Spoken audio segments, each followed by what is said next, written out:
Hi folks, we are Sophie and Philippe, two professional chefs and regenerative farmers. Currently we're setting up our second regenerative farm in central Portugal, where we grow food for our local community and share our knowledge both on the land and in the kitchen.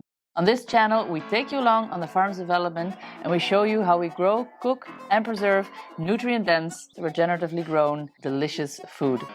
In a time where the food we're eating is literally killing us, the most powerful and impactful action one could take is to consume nutrient-dense, regeneratively grown, clean food.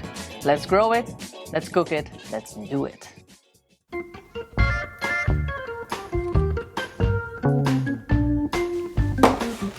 Well, aren't we in luck? As you can tell, it's orange season, and that means that we have an abundance of oranges. Too many to shake a stick at, or should I say, up to your eyeballs in oranges.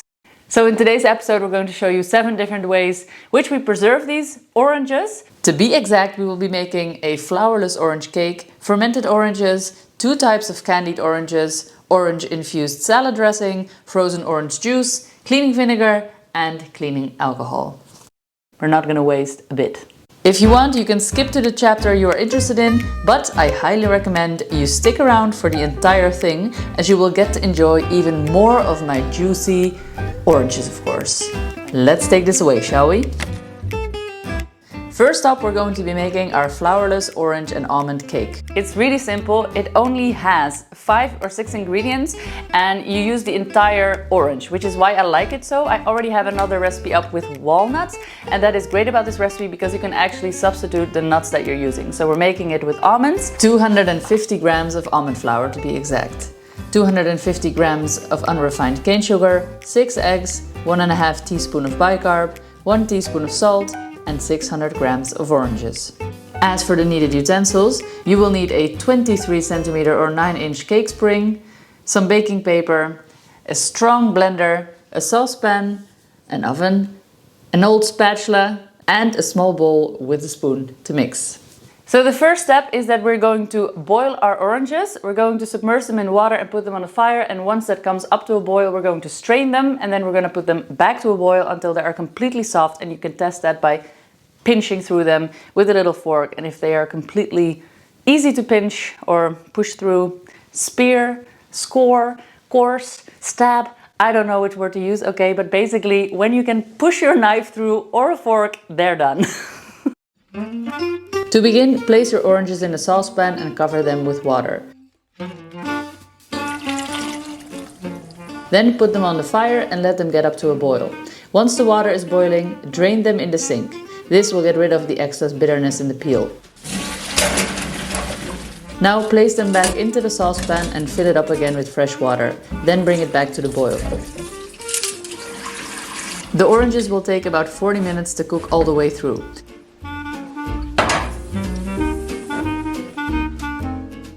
Five minutes before the oranges are done, start prepping your cake spring. I cover the bottom with baking paper and secure it with the spring. Alright, so we're going to now make the cake. These oranges are super well cooked, very squishy. So we're going to transfer them onto the cutting board and just check them if they have any pips in them. Remove those. If there is any pips, just take it out and then plonk them into the blender. Then I'm going to crack the 6 eggs inside.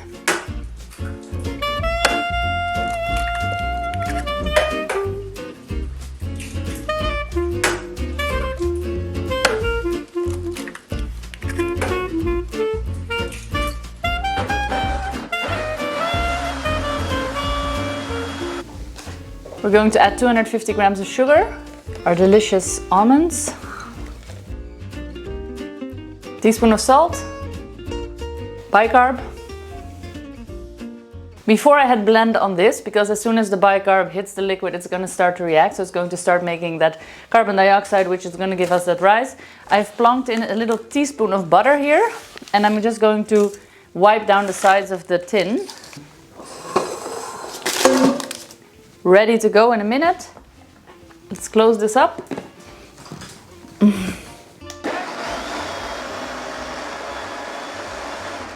Give it a little bit of a swirl.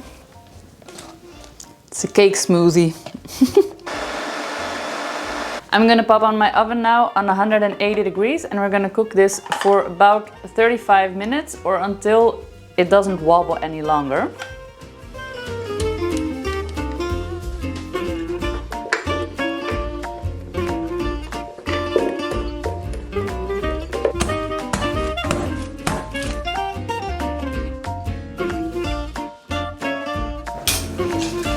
Ready in 35 to 40 minutes.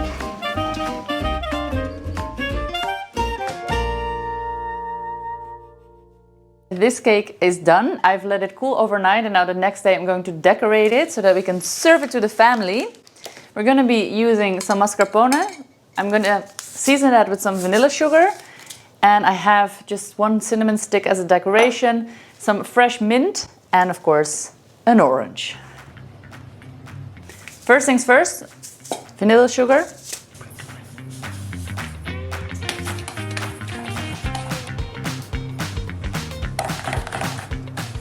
Next up, I'm going to slice this orange very fine slivers.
Let's ferment some stuff. So everybody knows fermented lemons. Did you know you can also make fermented oranges? That's what we're gonna do today. First off, I'm gonna see how many of these oranges actually fit into these jars. I'm gonna stuff them in, then I'm gonna take them out again, I'm gonna weigh them. Then I'm gonna add 10% of salt to that mix. After piercing these puppies, stab them until they can be stabbed no more.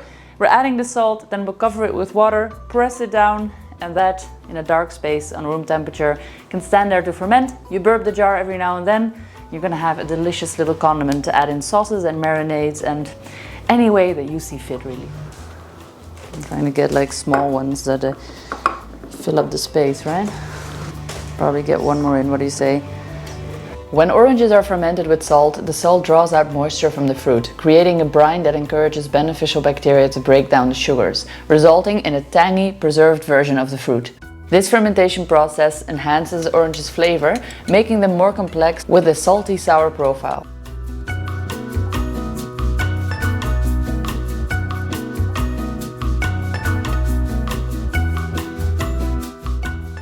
Every now and then, release some gas and done. I'm gonna leave this in the cupboard.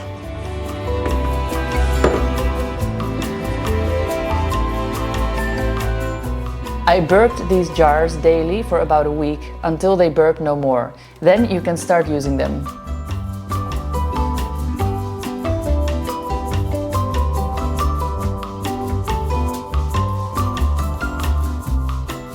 The fermented oranges stay good in a dark space. Make sure to use very clean utensils to take them out each time you need them, and to preserve spoilage completely, they are best kept in the fridge after you start using them. I've chopped them up and added them on a sandwich with homemade brawn. It cuts perfectly through the fattiness of the brawn, and with some fresh lettuce and a bit of garlic mayo, it was a pure treat.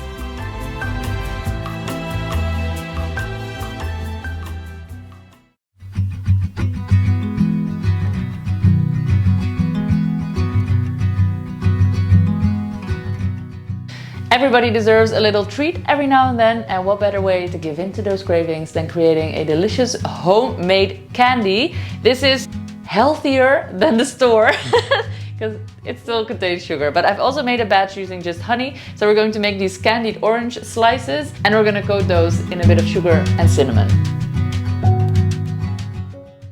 Step number 1, find yourself a pan that you want to do your oranges in. So this is going to dictate how much you are making, right? I want to make 2 different batches, and I'm going to go with the same sized pan, so we'll have more or less the same of each type that we're making. Then we're going to slice these up into beautiful even slices, and we're going to bring that to a boil in water with nothing in it. Then once that's done, we're gonna chuck away that water. That takes away most of the bitterness, and then we're going to reintroduce them into a sugar syrup that is about 50-50, so 50 sugar, 50 water, roughly, probably a little bit more water, but we'll get there in a minute. And then we're going to simmer them on a very low heat for about 40 minutes. Simmer away.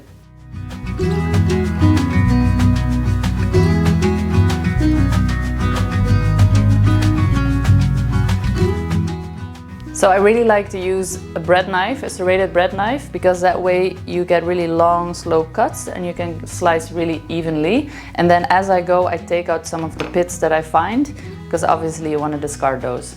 We're making 2 different batches. One is sweetened with unrefined cane sugar and the other with chestnut honey. The reason for that is that the flavor is going to differ, and also the shelf life of the sugar candies is a little longer. I have honestly never managed to keep these on the shelf for longer than a month or 2, so I can really not advise with 100% accuracy on the time that they will stay good at room temperature, but I do know that the sugar ones last a lot longer. Rinse and repeat. We're gonna do it with the second one as well now. Honey contains traces of minerals and enzymes, so nutritionally speaking, it is a healthier option than just plain sugar. Also, the glycemic index is lower, especially if you use high quality pure honey.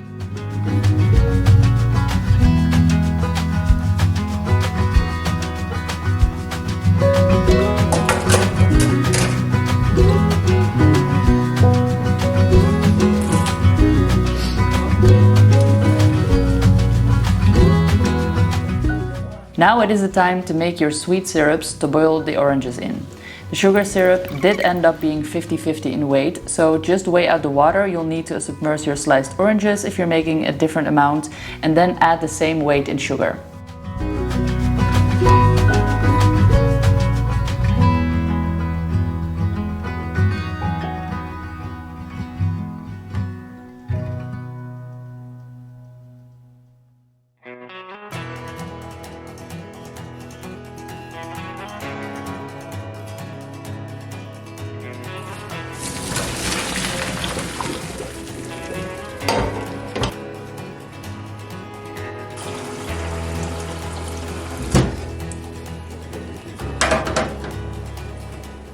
With the honey slices, I added 250 grams of honey into about 400 milliliters of water and then slowly boil them down.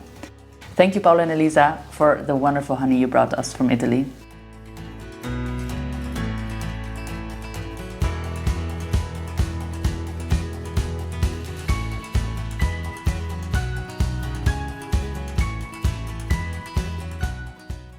After about 60 minutes of slow boiling the sugar syrup, the liquid will have reduced significantly and the fruit should be all the way soft and slightly translucent.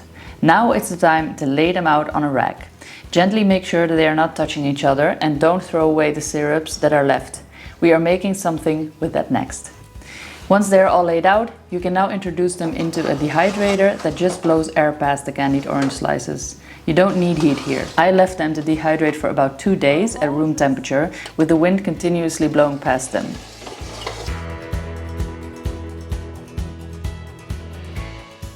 They are done once they are chewy and tacky to the touch. If you feel they are still too moist, make sure to keep dehydrating them a little longer, otherwise they might start to mold in the jars.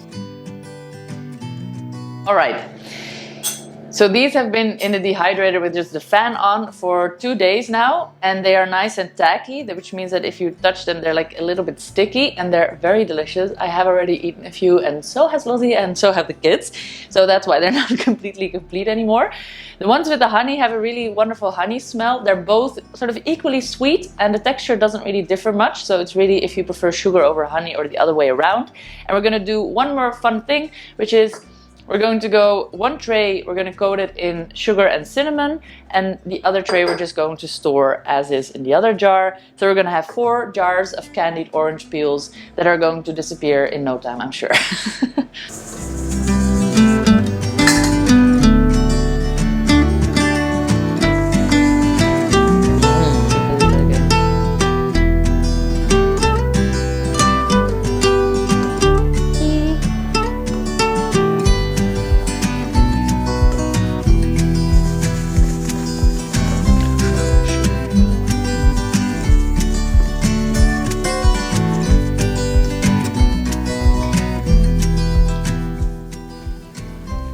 Oh, this is making me very tempted to just put them in my mouth.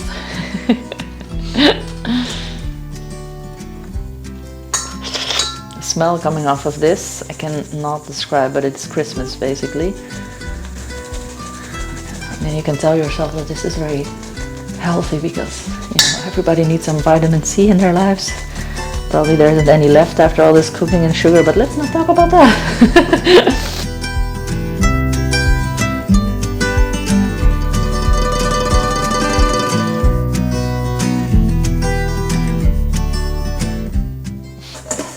Let's open a candy factory. Shake it, shake it. I feel like this is not gonna be a full box now. Oh, don't you escape, you're going straight into my mouth.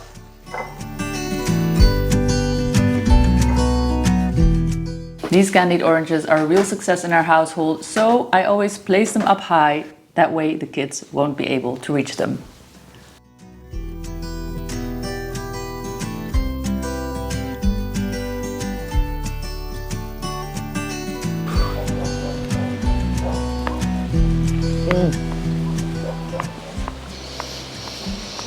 Who knew an orange peel could be so delicious?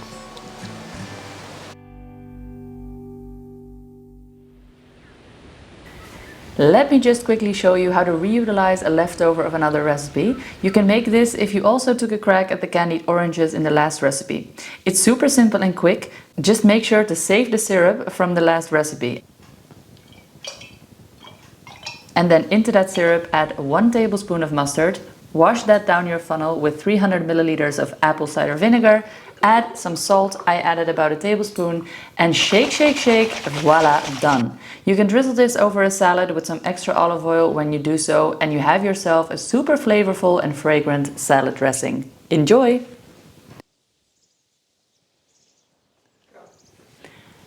Next up is probably one of the most simple things we're going to be doing, and that is we're going to save the fresh orange juice. So we're going to squeeze these puppies and we're going to store them in glass bottles in the freezer. Of course, we're not going to make tons of it because this is, you know, valuable freezer space, but my kids love a bit of fresh orange juice every now and then. And also if you have somebody coming over and you didn't have any fancy drinks, taking one of these out of the freezer just has that like delicious little fresh touch that you need to be a great host. So that is what we're going to do. We're also going to use the peel. So waste not, want not.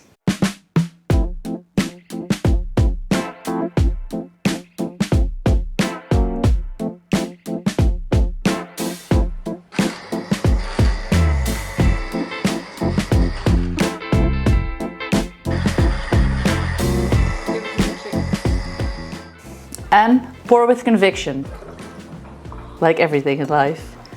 Do it with a bit of conviction, guys.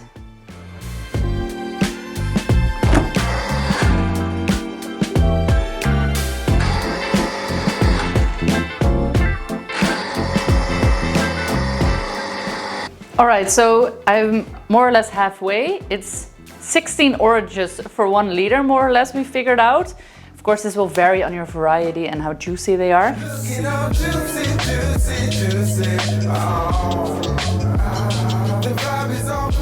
I'm gonna pop these already in the freezer just as we go, because I feel like the longer they're here on room temperature oxidizing, the worse it is for the quality.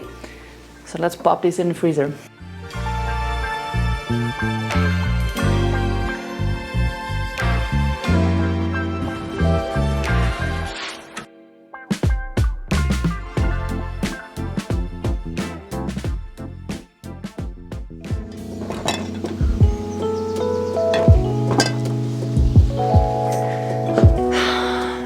Nobody loves to clean, but I do enjoy making cleaning liquid. So I have 2 big mason jars here.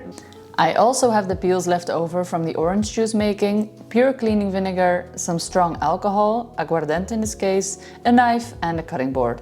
We are making 2 different cleaning agents, one with the vinegar and the other one with alcohol. Orange peels contain limonene, a natural degreaser with antimicrobial properties. When soaked in vinegar for 2 to 4 weeks, the acetic acid breaks down the peels and extracts the limonene and the essential oils, creating a cleaner that dissolves mineral buildup and cuts through soap scum. This is 1 liter of cleaning vinegar. That's distilled vinegar, usually made of grain or corn or something like that. You can make it out of a lot of things, but it's basically completely white. You can buy it in the store. It's very cheap. And we're gonna pour that on there until everything is submerged.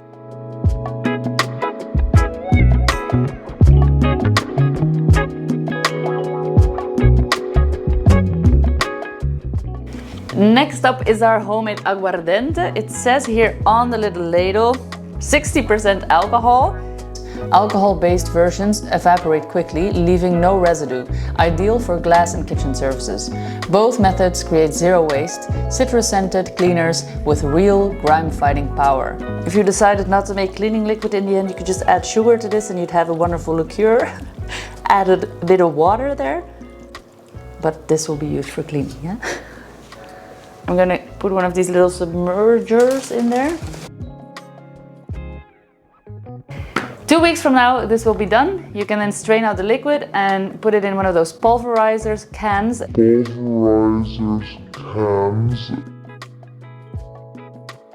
then you can clean windows with it, clean your bathroom with it, clean the floor with it. It's gonna be great. 2 weeks later! Woo-hoo-hoo.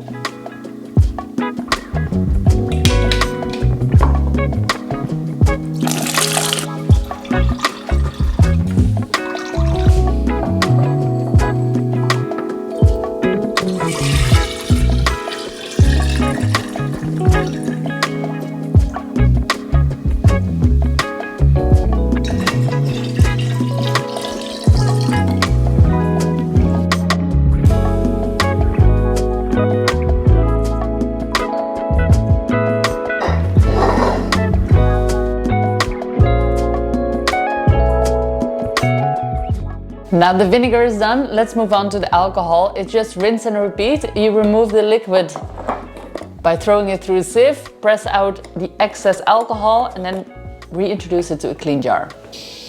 This is super fragrant and almost smells drinkable. If you were to add sugar and water to this, you could actually make a liqueur, but let's not do that. Let's stick with the cleaning, shall we? And let's remove the peel. Whew, very alcoholic.